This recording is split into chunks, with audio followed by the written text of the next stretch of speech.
Wisconsin Cheese Mart, and today we will be talking about spicy cheeses. I'm sure some of you have had some kind of spicy cheese before, whether it was a Monterey Jack or even something a little bit on the spicier side, which we also have today. But just a little bit of science behind the spice in the cheese. So there's actually a compound called capsaicin, which is present in spicy peppers. So that will deliver that kind of heat to your mouth when you eat a spicy pepper.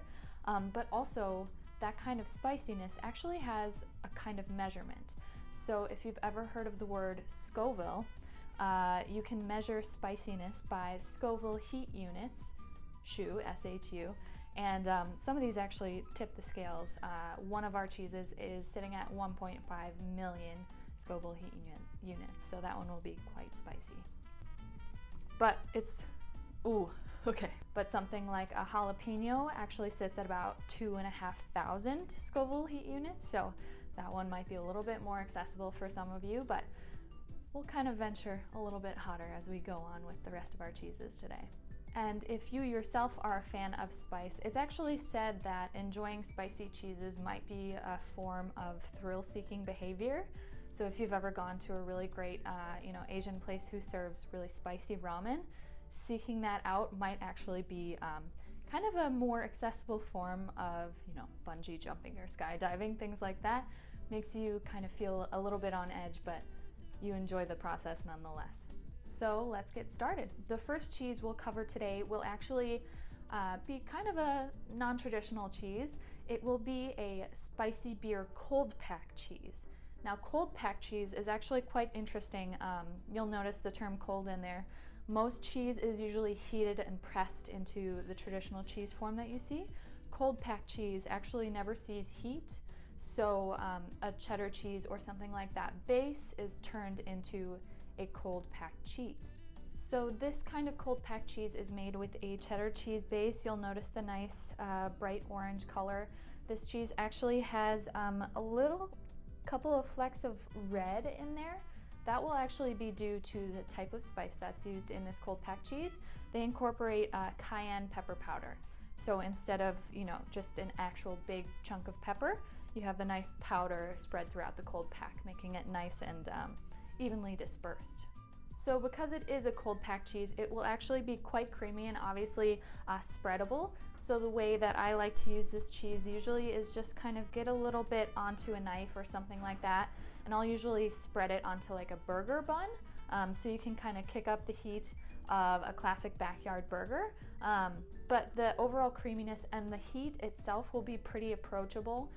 The cayenne pepper, I use it in a lot of my cooking just to add a little bit of spice, so it won't be overwhelming, but it will still be present, and it's a really nice level of heat for someone who might not like something super spicy. After the cold pack, the rest of the cheeses I'll actually be talking about today will have a very similar base. Most of the cheeses you find that incorporate heat are either going to be a young, mild cheddar style or a Monterey Jack. Those kinds of cheeses are really mild, they're young, they're not aged, so they have a really nice, creamy, mild flavor that complements the addition of jalapeno peppers, even Carolina Reaper peppers. It's a nice, creamy vehicle for those spices. The next cheese we'll cover will actually be one that is a little bit stranger. I don't think I've ever seen a cheese with this fruit in it. It's going to be the Mango Fire. So the Mango Fire cheese, like most of these cheeses, is going to be a young cheddar. It will be semi-soft like the rest of them. So it is pretty malleable. It will keep its shape. So it's nice if you want to use it in uniform pieces on a cheese board for a nice pop of color, or to top a burger, something like that. I would personally use it in a salad just because of the flavor profile that this cheese has. It's quite interesting. The first time I tried it, I was quite surprised because the first flavor you really get is just super forward fruit, fully embodied mango. You can see the little mango pieces in there as well, just huge chunks of that throughout the cheese, which is really nice. And then as soon as you register the mango flavor in your mouth, it immediately goes into a nice heat. So the pepper used in this is actually habanero pepper. gonna be a little bit spicier than a jalapeno, but it just totally takes over the sweet mango flavor, and it really sits in the back of your mouth and really envelops your whole mouth in a nice kind of warm heat. But as I mentioned before, due to that kind of sweetness, it's nice on a summery salad, especially if you're trying to, incorporate a little bit of spiciness into a salad. I think that would be really interesting. But it's also just a really fun cheese to snack on. You can see the bit of mango in there, and then you can also actually see a little bit of the habanero pepper seed. So it's a really fun cheese. Everyone that I've had try it before really likes it. When we sell it in our stores, it's usually a very nice seller because it is so unique, but it's a really great cheese all around. The next cheese we'll cover will be a Monterey Jack with jalapeno. So it's a really nice mild cheese with one of my favorite peppers I like to use in everyday cooking. It's very good. So this Monterey Jack, much like the other young cheddars, will be pretty semi-soft and nice and creamy in texture and taste as well, making it pretty firm when it holds up to a knife. It will hold its shape, and you'll immediately notice right off to the bat the beautiful array of pepper colors that you see throughout this nice white cheese. Because of these nice young, kind of milder peppers, it will be a pretty vegetal taste because of that addition, with a nice kind of milder heat.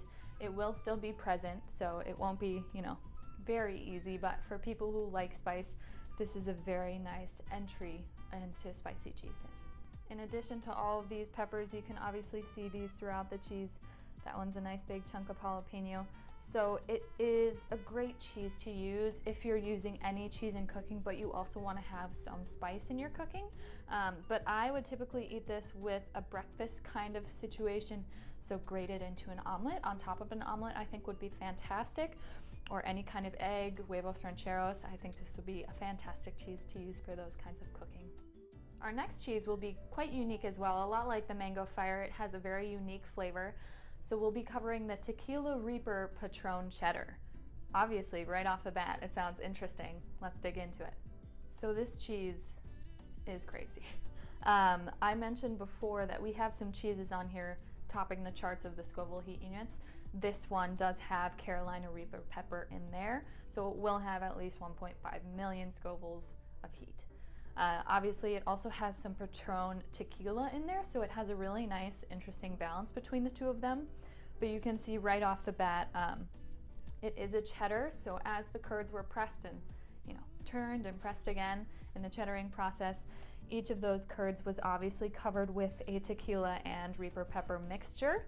So that nice bright orange and red marbling throughout the cheese is very noticeable as far as its color. Its texture will be pretty semi-soft like the rest of the cheeses we covered, so it will pretty much hold its shape when you go to cut it. I'll cut on the shorter end. So we have that really nice marbling in there, as we all saw.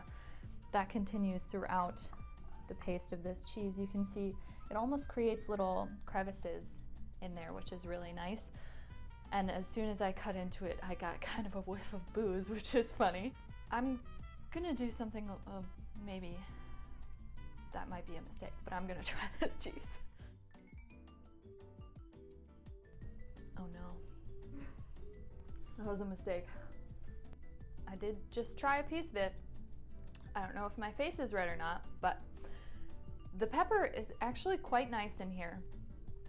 It's making me salivate quite a lot, but the tequila flavor is pretty cool. It's playing second fiddle, obviously, to one of the hottest peppers in the world, but there isn't a whole lot of boozy flavor, but it does almost kind of remind me of lime and everything that you would see tequila in. It kind of reminds me of like a nice margarita is off in the distance, but the peppers are right up close.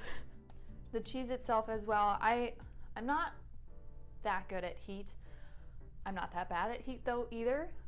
This was definitely very present in the back of my mouth, on the roof of my mouth. It did kind of make my face a little warm. It made me salivate, so that's just what the peppers did in this cheese. The cheese itself, it basically just served as texture, something to eat, but there was still a little bit of creaminess. It was almost sweet. And just with the flavors I see here, the liminess, a little bit of citrus, I'm not sure why I'm picking that up. I think this would be really good on top of nachos. So if you wanted to kick up the heat on some nachos, you could grate this over top. It would add a nice orange, red color to it, but it would also have a very interesting addition of flavor. I think that would be really good. Lastly, we have the belle of the ball, the most aptly named cheese I think I've ever come across, the Angel de la Muerta, the angel of death. Once again, we have a young cheddar, a semi-soft young cheddar. It will hold its form when it is cut. So I'm almost a little bit scared to touch this one because the Carolina Reaper pepper, we already had the Tequila Reaper pepper, but this one is just all Carolina Reaper in there. You can see the marbling throughout the cheese in the cheese making process, just like the Tequila Reaper. You can see that marbling throughout the curds as the cheese was made and pressed. Little bits of crevices there where a little bit of, too much pepper got in there and the cheese couldn't fully surround it. But yeah, see, like right there, we've got a nice pepper pocket. And for a cheese this hot, I don't know how I would cook with it just because I've never cooked with something this spicy before. Obviously, you can use it however way you would like to use a typical cheese and spice. So those two things obviously thrown together in this cheese, but I might just say if you and your friends or your family want to have a really fun cheese board, you might just want to cube it up and eat it with your friends and suffer together. Speaking of suffering, I'm gonna try something for you. I don't know if this is a good idea, but I'm gonna do it. It's a little hard to talk, but ooh, okay. The cheese itself though is very sweet. I think it's just because my brain is, interacting with the spicy, so it just takes it as sweet. But it's not the worst spice I've ever had, quite frankly. It does kind of cover my whole mouth, mostly the roof of my mouth. But it's not that scary. So if you want to try this cheese, I'm sure you'll be fine. I'm not the best at handling spice, but I didn't cry. So if you wanted to take on this cheese, I got a second wave there.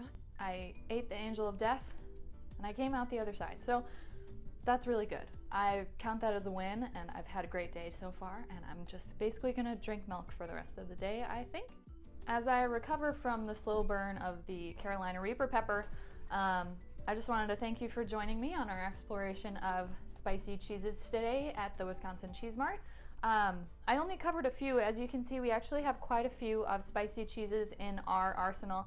You can find these cheeses and a whole lot more on wisconsincheesemart.com. Thank you for joining us. See you next time.